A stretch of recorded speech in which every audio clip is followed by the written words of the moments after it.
नमस्कार दोस्तों। आज हम आप लोगों के बीच एक कंक्लूजन लेकर आए हैं कि टीजीटी पीजीटी परीक्षा में सभी बच्चे मेहनत करते हैं और मेहनत करने के बाद जब उन्हें सफलता मिलती है तो बहुत सारे बच्चे ऐसे भी होते हैं जिनका टीजीटी में भी हो जाता है और पीजीटी में भी हो जाता है। तो वे टीजीटी की ज्वाइनिंग न लेकर पीजीटी की तरफ भागते हैं। आखिर ऐसा क्या है कि वे पीजीटी की ज्वाइनिंग क्यों लेते हैं, जबकि आप देखेंगे कि टीजीटी और पीजीटी की सैलरी में बहुत ज़्यादा अंतर नहीं होता।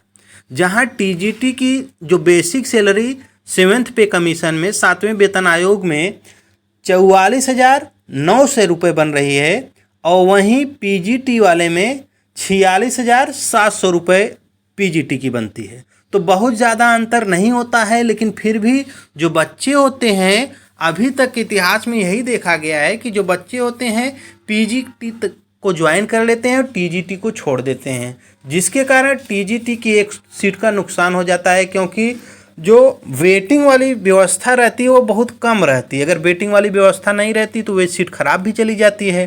तो आखिर आज हम लोग यह जानेंगे आखिर ऐसा क्यों होता है कि लोग टीजीटी के स्थान पर पीजीटी को ज़्यादा वरीयता देते हैं, जबकि उनके वेतन में बहुत ज़्यादा अंतर नहीं होता।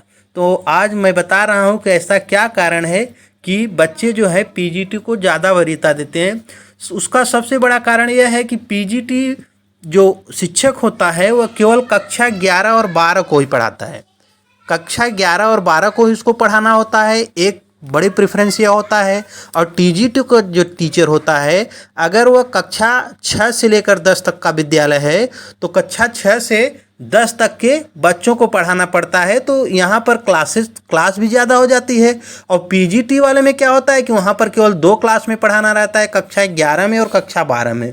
उसके बाद दूसरा जो सबसे बड़ा कारण रहता है वह यह आता है कि प्रिंसिपल वाला नंबर। अभी जो मैनेजमेंट के विद्यालय रहते हैं या वैसे भी जो विद्यालय रहते हैं, तो उसमें होता क्या है कि जो प्रवक्ता संवर्ग के लोग रहते हैं उन्हें प्रिंसिपल बनने का अवसर मिलता है। अगर वे कार्यकारी प्रिंसिपल भी बनते हैं, कार्यकारी प्रधानाचार्य भी कॉलेज के बनते हैं, तो यहाँ पर एक विशेष व्यवस्था होती है कि उन्हें वेतन पूरा का पूरा जो परमानेंट प्रधानाचार्य रहते हैं उस परमानेंट के प्रधानाचार्य का वेतन मिलता है। अब समझ लीजिए कि अगर कोई प्रवक्ता है, उसका वेतन जो अगर वह पा रहा है 70,000 80,000 जो मान लीजिए टोटल वेतन पा रहा है, लेकिन अगर जब जैसे ही वो प्रिंसिपल हो जाएगा तो उसके वेतन में 10-15 हज़ार की वृद्धि सीधे सीधे हो जाती है, जिसके कारण सभी लोग यह चाहते हैं कि हमारा वेतन ज़्यादा से ज़्यादा रहे। एक चीज़, दूसरा चीज़, जो जब वो प्रिंसिपल रहता है कॉलेज का तो पूरा कॉलेज उसके अंडर में रहता है, उसके अधीन रहता है। तो एक तरह से हम ये कह सकते हैं कि जो प्रवक्ता वर्ग में ज्वाइनिंग से यह फ़ायदा होता है कि प्रशासनिक पावर मिलने के चांसेज उसमें ज़्यादा रहते हैं और उसके साथ साथ वेतन भी ज़्यादा मिलता है।